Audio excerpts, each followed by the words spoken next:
Numerical बढ़ता return to scale का example देख लेते हैं। रिटर्न टू स्केल में बेसिकली हमें प्रूव करना चाहते हैं कि जो इंक्रीजिंग रिटर्न है, डिक्रीजिंग रिटर्न है और कांस्टेंट रिटर्न टू स्केल है, वो डिपेंड करेगा कि प्रोडक्शन फंक्शन कैसा है या उसकी जो मार्जिनल प्रोडक्टिविटी कैसी है क्लास। ठीक है, तो तीनों सिचुएशन हो सकती है, इंक्रीजिंग हो सकता है, डिक्रीजिंग हो सकता है और कांस्टेंट भी हो सकता है। पहला एग्जांपल देखिए क्लास, हमने एक फंक्शन लिया है एफ एक्स फंक्शन, इसकी वैल्यू दिया है, ठीक है, x1 0.5 और 0.6, मतलब मार्जिनल प्रोडक्टिविटी 0.5 है, मार्जिनल प्रोडक्टिविटी 0.6 है। ठीक है, गिवन है। और हमने एज्यूम किया कि यहाँ पर हम 4 लेबर हायर कर रहे हैं और 4 कैपिटल हायर कर रहे हैं। अगर मैं एक तौर पे बात करूँ क्लास, यहाँ पर एक एग्जाम्पल तौर पे, ठीक है, कि हमने यहाँ पर 4 लेबर है ये है, ठीक है, और 4 कैपिटल लिए हैं, यानी कि x1 क्या है क्लास, लेबर है, और x2 क्या है, कैपिटल है। ठीक है, हमने 4 लेबर लिए हैं और 4 कैपिटल लिया हुआ है, तो हमारा जो प्रोडक्शन है वो कह रहा है कि टोटल हमारा क्लास 4 क्वांटिटी का हो रहा है। कैसे हो रहा है? क्योंकि अगर हम x1 और 4 है, x1 4 है, और इसको हम यहाँ पर पुट करेंगे x1 जगह पे 4 और x2 की जगह पे 4 पुट करेंगे, तो टोटल हमारा कितना आएगा क्लास, 8 आएगा। हमारा कितना आएगा, 8 आएगा। क्लियर है। और हमने कहा कि अगर हम इस क्वांटिटी को इंक्रीज़ कर देते हैं, यानी कि हमने कहा हम 4 की जगह पे हमने 4 लेबर और इंक्रीज़ कर दिया, 4 कैपिटल हमने और इंक्रीज़ कर दिया, तो हमारा जो प्रोडक्शन है वो 8 क्वांटिटी का हो जा रहा है। क्या हो जा रहा है क्लास, वो 8 क्वांटिटी का हो जा रहा है। थोड़ा सा ग्राफ को और ऊपर बढ़ाना चाहिए था मुझे। ठीक है, वो हमारा प्रोडक्शन जो है 8 क्वांटिटी का हो जा रहा है। ठीक है, तो इसका मतलब ये क्या है कि ये जो स्केल है, ये जो स्केल है, इसका जो गैप है, यानी कि जो मार्जिनल प्रोडक्टिविटी है, दोनों की सेम रेशियो में बढ़ रही है। तो यहाँ पर क्या निकला, कांस्टेंट रिटर्न टू स्केल निकला। क्या निकला क्लास, पहला क्या निकला, कांस्टेंट रिटर्न टू स्केल निकला। क्लियर हुआ भाई, विजुअल होगा अच्छे से। ओके क्लास, देखिए अब दूसरा एग्जांपल लेते हैं क्लास। हमने लिया कि ये कॉफ डगलस प्रोडक्शन फंक्शन है जिसकी मार्जिनल प्रोडक्टिविटी x की कोफिशिएंट 0.6 है, x2 का 0.6 है। ठीक है, इस प्रोडक्शन फंक्शन में हमने कहा कि लेबर 4 है और कैपिटल 4 है, तो प्रोडक्शन हमारा कितना हो रहा है, 4 इंटू 0.6 से मल्टीप्लाई करें, कितना आएगा, 5.28 आएगा। आप करके देख लीजिएगा। तो अगर ये कहेंगे 5.28 आ रहा है, ठीक है, 5.28 है। और क्लास अगर हमने कहा कि हमने 4 लेबर की जगह पे हमने 8 लेबर कर दिया, हमने 2 टाइम इंक्रीज़ कर दिया, लेकिन प्रोडक्शन देखेंगे आपका तो 20.88 हो रहा है। 5 से 20.88 हो रहा है। इसका मतलब क्या हुआ, इसका मतलब ये हुआ कि जिस रेशो में हमने लेबर या कैपिटल को इंक्रीज़ किया उससे ज़्यादा मार्जिनल प्रोडक्टिविटी इंक्रीज हो गई है। तो यानी कि इसे बोलेंगे increasing return to scale. Clear है। थर्ड लेते हैं, फंक्शन है जिसकी मार्जिनल प्रोडक्टिविटी x 0.3 है, 0.3 है। अगर ये फंक्शन दिया गया है तो इस फंक्शन में अगर हम 4 लेबर 4 कैपिटल हायर करते हैं, x की 4 लेबर और कैपिटल की 4 लेबर, तो हमारा प्रोडक्शन जो है 2.3 का हो रहा है। क्लास को कितना हो रहा है, और 2.3 का हो रहा है। ओके, लेकिन अब हमने क्लास क्या किया, हमने किया अगर हमने 8 लेबर और 8 कैपिटल बढ़ा दिया, इंक्रीज कर दिया, तो हमारा जो प्रोडक्शन है वो कितने का हो रहा है, ये 4.6 का हो रहा है। कितना हो रहा है, अब 4.6 का हो रहा है। इसका मतलब क्लास क्या है, हमारा प्रोडक्शन जो है अब 4.6 का हो रहा है, तो ये हो गया 4.67 का हो रहा है। तो जिस रेशो में देखो हमने यहाँ पर 4 क्वांटिटी बढ़ाई है ना, लेकिन जिस रेशो में हमने लेबर कैपिटल को इंक्रीज़ किया उस रेशो में यहाँ पर प्रोडक्शन नहीं बढ़ रहा है। 2.3 से 4.67 हो रहा है, तो लेस देन मार्जिन, उसकी जो मार्जिनल प्रोडक्टिविटी है वो उतनी नहीं बढ़ रही है जितनी कि लेबर बढ़ा रहे हैं। ठीक है, तो यानी कि यहाँ पर क्या हुआ, डिक्रीजिंग रिटर्न टू स्केल हुआ क्लास। अब ये इंक्रीजिंग रिटर्न टू स्केल का, कांस्टेंट रिटर्न टू स्केल के एग्जांपल हुआ।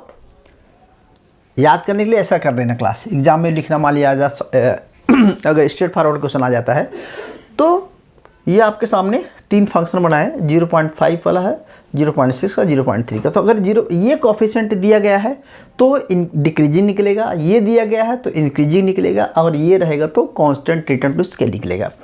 यानी कि ये जो फंक्शन है वो डिपेंड करेगा कि आप लेबर कैपिटल को अगर 2 टाइम इंक्रीज कर देते हैं तो प्रोडक्शन किसी में 2 टाइम बढ़ रहा है, किसी में 2 टाइम से ज़्यादा बढ़ रहा है, किसी में 2 टाइम से कम बढ़ रहा है।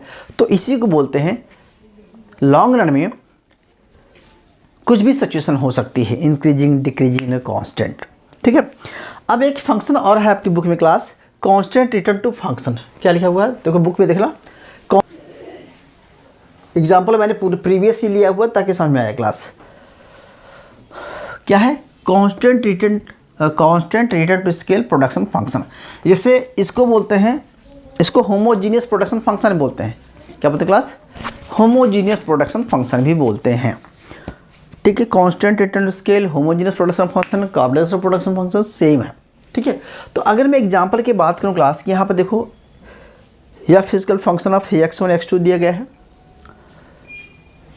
0.5 है, कोफिशिएंट है 0.5 है, इसकी मार्जिनल प्रोडक्टिविटी है, दोनों की खा सकता है। ठीक है। टोटल प्रोडक्शन 1 होगा, इसको 0.5 0.1 तो 1 आएगा। ठीक है। एज्यूम करोगे कि आपने 4 लेबर और 9 कैपिटल को हायर किया है, जैसे प्रीवियस एग्जाम्पल की बात किया था क्लास। तो अगर हम एक ग्राफ के थ्रू चलते हैं और एज्यूम करते हैं कि हमने 4 लेबर है और 9 कैपिटल है, हमने 4 लेबर 9 कैपिटल हायर किया है। ठीक है।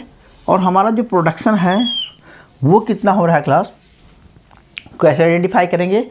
तो देखेंगे कि 4 और 9 का फंक्शन रखेंगे, 4 को 0.5 से मल्टीप्लाई करेंगे, 9 को 0.5 से मल्टीप्लाई करेंगे। ठीक है। इसके बाद दोनों को आइडेंटिफाई करेंगे तो 2.6 आ रहा है, मतलब इसका 2 आएगा और इसको करेंगे 3 आएगा, टोटल 6, यानी कि प्रोडक्शन कितना हो रहा है? 6 क्वांटिटी का प्रोडक्शन हो रहा है। ठीक है। अब क्लास आपको इसकी मार्जिनल प्रोडक्टिविटी को निकालना है क्लास। अब मार्जिनल प्रोडक्टिविटी कैसे निकालेंगे? आपको पता है कि इस पर्सन की मार्जिनल प्रोडक्टिविटी कैसे निकालना है। तो मार्जिनल प्रोडक्टिविटी ऑफ लेबर की मार्जिनल प्रोडक्टिविटी ऑफ 1, यानी कि मार्जिनल x1 की मार्जिनल प्रोडक्टिविटी निकालना है। ठीक है। तो आपको कितना दिया गया क्लास? 0.55 दिया गया है, इसको ऑलरेडी मैं करा चुका हूँ। तो 0.5 को यहाँ रख दीजिए, फंक्शन होता है ये, आपको फंक्शन पता है। Marginal productivity equal to first derivation of production function upon with respect of x1 with respect of x2, यानी कि कैपिटल के रिस्पेक्ट में और लेबर के रिस्पेक्ट में हमने रख दिया। और इसके बाद हमने 0.5 से दोनों को मल्टीप्लाई कर दिया। तो देखेंगे एक में 0.75 आएगा, एक में 0.7 आएगा। क्लियर है? तो 0.77 0.5 आएगा। फिर हमने क्या निकाला था कि मार्जिनल, देखो RTS rate of technical substitutions x1 और x2 की क्या निकला था हमने क्लास अभी, कि marginal productivity 1 upon marginal productivity of 2, यही तो निकाले थे। Okay, yes. ठीक है। तो 1 मिनट बेटा, मैं एक बार चेक कर लेता हूँ। ठीक है। तो 3 सॉरी 1 मिनट, यहाँ था मार्जिनल प्रोडक्टिविटी। यस, ठीक है। दोनों की मार्जिनल प्रोडक्टिविटी आइडेंटिफाई किया। अब क्लास कह रहे हैं ये कि मार्जिनल प्रोडक्टिविटी तो आइडेंटिफाई कर लिया आपने दोनों की। तो आपको देखना है कि अगर हम लेबर कैपिटल को सेम रेशो में इंक्रीज कर देते हैं तो क्या मार्जिनल प्रोडक्टिविटी भी सेम रेशो में इंक्रीज हो रही है, इसी को आइडेंटिफाई करना है। अगर सेम रेशो में मार्जिनल प्रोडक्टिविटी दोनों की सेम आती है तो इसका मतलब वो कांस्टेंट रिटर्न टू स्केल है। ठीक है। Constant return to scale production function है। तो मार्जिनल प्रोडक्टिविटी आपने निकाला किसमें क्लास? देखो हमने 4 क्वांटिटी पे निकाला और 9 क्वांटिटी पे निकाला। इसकी 9 क्वांटिटी पे निकाला है, इसको मैंने 4 क्वांटिटी पे निकाला, तो दोनों का 0.75 0.7 आया। क्लियर है? अब हम कहते हैं कि इसी फंक्शन में अगर हम लेबर कैपिटल को चेंज कर दें, यानी कि मान चलो लेबर हमारी x1 पहले कितनी थी, हमारी 4 थी, और x2 कितना हमारा ये 9 था। अब x1 की जगह पे हम कर दिया 8 और x2 की जगह पे कर दिया हमने 9 दूनी 18। ठीक है। यानी कि हम इसको 18 कर देते हैं। ठीक है। इसको हम 18 कर दिया और इसको 8 कर दिया, तो 18 9 18। तो यानी कि हम देखना चाहते हैं कि अगर इसको हमने थोड़ा सा ऊपर ले सकते हैं, इसको आप ग्राफ बनाना जैसे बना लीजिए। ठीक है। तो ये 6 की जगह पे ये डबल हो जाएगा, यानी कि ये 12 आना चाहिए, 12 आना चाहिए, और इसकी मार्जिनल प्रोडक्टिविटी सेम आनी चाहिए। तो अगर इस पॉइंट से इस पॉइंट पे जाते हैं E1 पे, तो दोनों का कॉम्बिनेशन कुछ भी है, 18 और 8 यूज़ करिए या 9 and 4 यूज़ करिए लेबर कॉम्बिनेशन की, प्रोडक्शन बिल भी सेम अच्छे है और इस पॉइंट पर 12 हो जाएगा। तो कहने का मतलब है कि 12 होने का मतलब है कि कांस्टेंट रिटर्न टू स्केल होगा, लेकिन जब दोनों की मार्जिनल प्रोडक्टिविटी सेम आए तो क्लास। तो सेम मार्जिनल प्रोडक्टिविटी को आइडेंटिफाई करने के लिए क्या करेंगे क्लास, आप क्या करेंगे, मार्जिनल प्रोडक्टिविटी 1 और मार्जिनल प्रोडक्टिविटी 2, ठीक है। तो मार्जिनल प्रोडक्टिविटी 1 के लिए क्या करेंगे, derivation of x1 x2 upon derivation of x1 is equal to करेंगे 0.5 इंटू, हमने क्या करेंगे यहाँ पे 8 कर देंगे, 8 को 0.5 से, फिर इसको 18 को माइनस 18 को 0.5 से मल्टीप्लाई कर देंगे, ठीक है। तो क्या निकलेगा बेटा जी, ये आ जाएगा आपका ठीक है, ये भी आएगा 0.75 आएगा वही, ठीक है। और दूसरे में क्लास फिर इसको करेंगे derivation of x1 x2 upon derivation of x2 is equal to, तो यहाँ पर 2 के रिस्पेक्ट में है, कैपिटल के रिस्पेक्ट में है, जिसको निकालेंगे तो 0.5 into 8 0.5 into 18 minus 0.5 is equal to बनाएंगे तो 0.33 वही निकलेगा क्लास, ठीक है। तो दोनों की जो है सॉरी, ठीक है, तो दोनों को निकालेंगे क्लास, डबल करेंगे तो इसका प्रोडक्शन क्या हो जाएगा 2.83 और इसका -4.2 पर टोटल निकलेगा 12 आएगा, ठीक है। तो इसका प्रोडक्शन भी 12 आएगा, जैसे कि 2.36 निकाला आपने, 6 आएगा, तो उसमें आएगा मैं देख लिख रहा हूँ 2.83 इंटू 4.24, इसको निकालेंगे तो क्लास आपका 12 आ जाएगा। तो इसका जो 12 आएगा, ठीक है, और 6 आ गया, ठीक है क्लास। तो बेसिकली ये बोलते हैं constant return to scale production function, जिसमें से मार्जिनल प्रोडक्टिविटी जो है दोनों की कांस्टेंट है क्लास, ठीक है। तो मार्जिनल प्रोडक्शन दोनों इनपुट की क्या हो रही है 0.75 और 0.8 है। ये मतलब हम इसको कैसे लिखेंगे फंक्शन में ऐसे लिखेंगे क्लास, कैसे लिखा जाएगा, तरीका कैसे लिखेंगे, ऐसे लिखेंगे क्लास, फंक्शन में 4 and 9 करेंगे, ठीक है, 4 9 करेंगे तब भी आपका 6 आ रहा है, और फंक्शन लिखेंगे आप 8 and 18 तब भी आपका 6 आ रहा है, ठीक है। और मार्जिनल प्रोडक्टिविटी 1 इसमें भी 0.75 है, और मार्जिनल प्रोडक्टिविटी 1 यानी कि x1 के लिए भी 0.75 है, ठीक है। ऐसे ही दोनों को बारी बारी से आपको लिख देना है, प्रूव कर देना है कि भैया ये कांस्टेंट रिटर्न स्केल फैक्टर है M1 M2 दोनों के लिए, ठीक है। ऐसे ही M2 के लिए लिख देंगे तो 0.33 आ गया, ठीक है। तो दोनों की मार्जिनल प्रोडक्टिविटी क्लास कांस्टेंट है, टेक्निकली ये कांस्टेंट है। अब टोटल दोनों को अगर निकालेंगे तो क्लास जो स्लोप आएगी, इस पॉइंट की स्लोप इस पॉइंट की स्लोप कांस्टेंट रहेगी। अगर इसकी स्लोप निकालेंगे तो 0.75 अपॉन 0.33, ठीक है। जब इसको निकालेंगे तो आएगा 2.27, और इसको भी निकालेंगे आप यहाँ पर तो 2.27 सेम आएगा।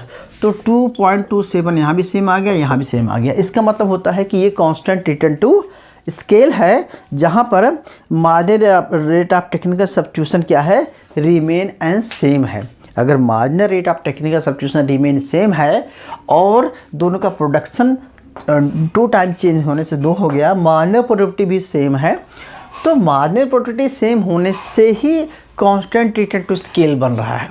क्लियर हुआ भाई? बस इतना ही कराना है आपको।